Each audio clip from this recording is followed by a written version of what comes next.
Okay, I'm going to go a little bit deeper into some of my favorite parts of this tool, primarily because I'm coming at it from an operations view, not necessarily an HR view. So when I was a plant manager, my HR department had a fantastic onboarding checklist, onboarding sheet, so they knew what to get set up in advance and they knew what to do after. But where we fell apart, and even day one, we had a great agenda for them on day one. Beyond that, we kind of fell apart. We didn't introduce them well to the team. We didn't really have a structured plan for how they were going to get up to speed. And to be fair, we didn't really define what up to speed meant. We just said, okay, here's your job, now go. And that does not bring success.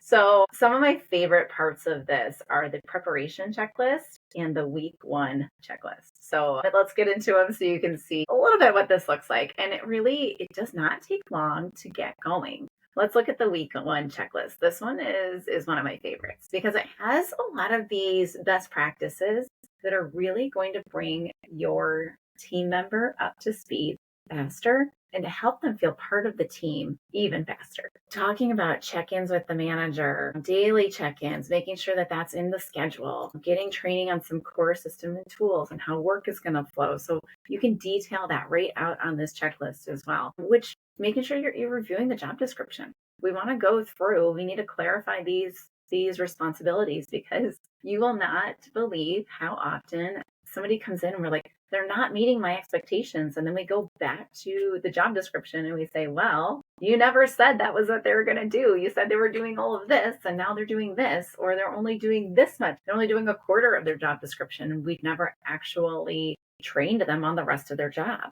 So there are so many things when we can go back to the basics, go back to the standard that help us. So doing that in advance and having that prepared and then reviewing it with your new start gets everybody on the same page. Making sure that you've got individual meetings for all the people that they're going to be meeting with throughout this whole process. This is huge. They have to work with these people. They need to get to know them. And sure, you can say it's your job to go introduce yourself, but why don't we carve out some time where they can take a walk together and get to know one another on a personal level, as well as describe how does work flow through that department so they can kind of get a view of that quicker. When we're trying to train people up, we need to skip kind of that learning curve because we want to get them there faster. That's what this is about. This is helping to shorten the learning curve so that they're part of the team faster. They're being effective faster. So these are some great things that seem hard, right? They might seem like, why would I do that? It seems too much work.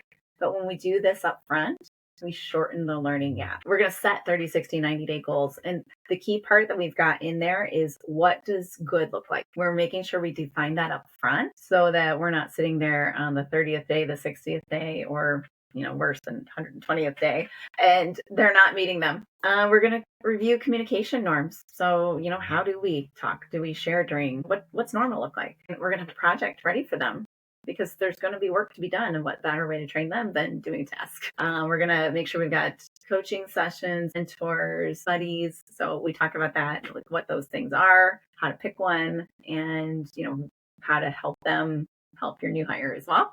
Making sure that they've got the meeting notices for the team meetings. I literally remember I had a team member who was like, I don't go to that meeting because I never had the meeting notice. So making sure they have all their relevant meeting notices in place, have a little small acknowledgement after your first week. So it's getting all of this prepped in advance. And then, really meeting with that team. So these are just some great reminders because these are the things that are going to assimilate your new hire into your team faster. It's going to get everybody up to speed and they're going to be productive faster. They're going to feel better. You're going to feel better and the team's going to feel better.